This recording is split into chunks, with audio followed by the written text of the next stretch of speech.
This problem says find the power series for the function with a given center A and identify its interval of convergence.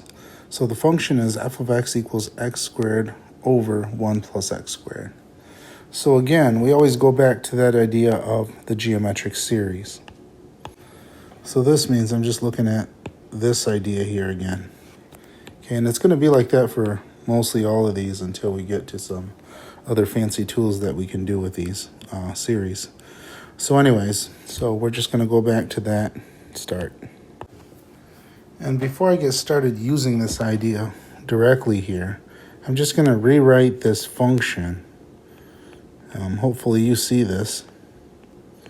If not, that's okay. You're learning. Okay, so this is going to end up being 1 minus negative x squared. So this is telling me then in this function of the geometric series here that we would just plug in negative x squared in for x. So our new series then would be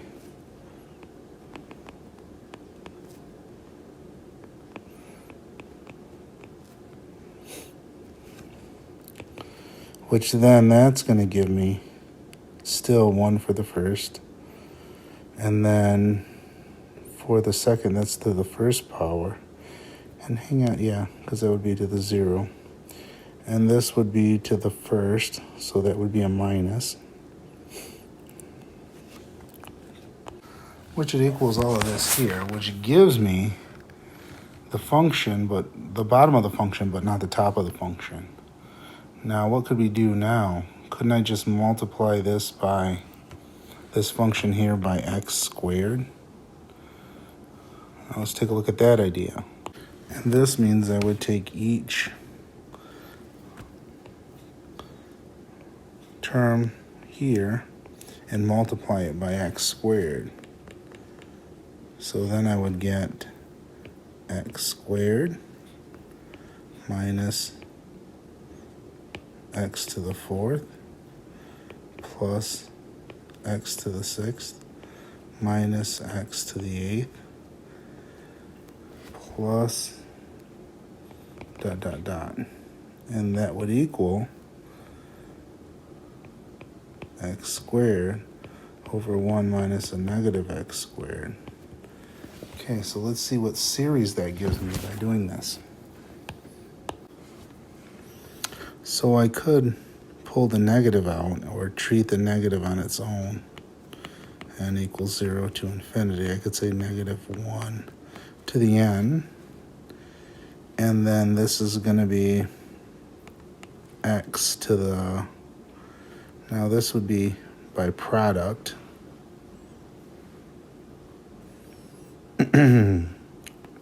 So that would be to the 2n. And then when I'm timesing, it's adding my exponents. So then this would be 2n plus 2. Okay, that's what my series would be. Because remember, up top, the modified was this here, the x squared over 1 minus a negative x squared. So then that would equal the x squared over 1 plus x squared. So that's what my series would turn out to be. So this here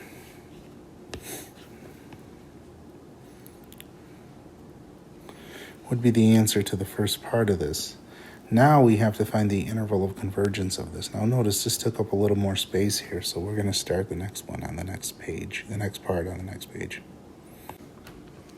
So now we have to find the interval of convergence for this thing. That's the second part of the directions here. So what are we going to use? Ratio test.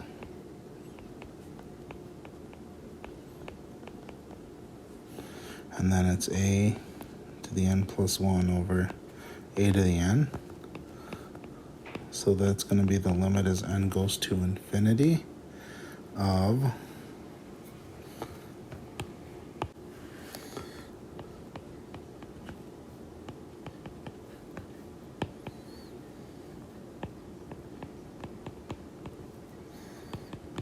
plus 2 all over negative 1 to the n, x to the 2n plus 2.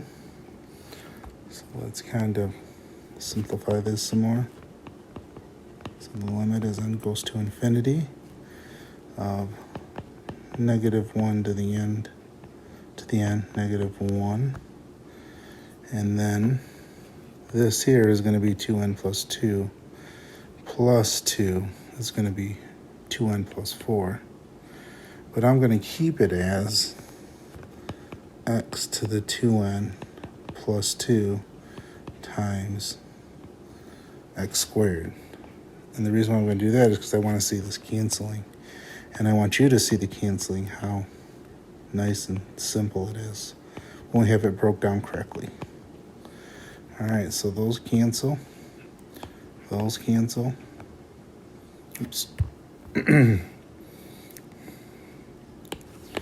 So then what we end up with here, and I'm going to write it on the next line.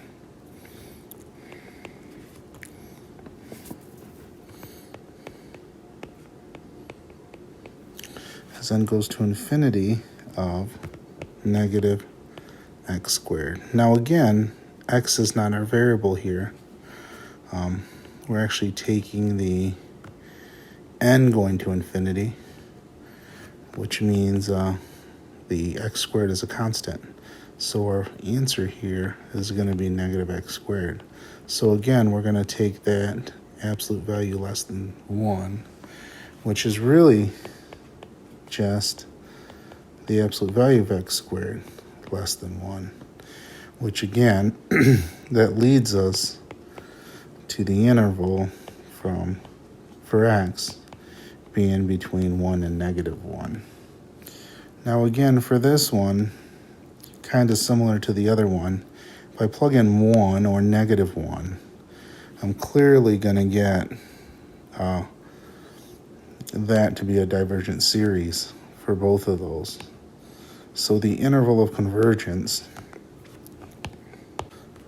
is negative 1 to 1 with parentheses because we're not including either n value, 1 or negative 1, because it's going to cause the series to diverge. So that's our interval of convergence.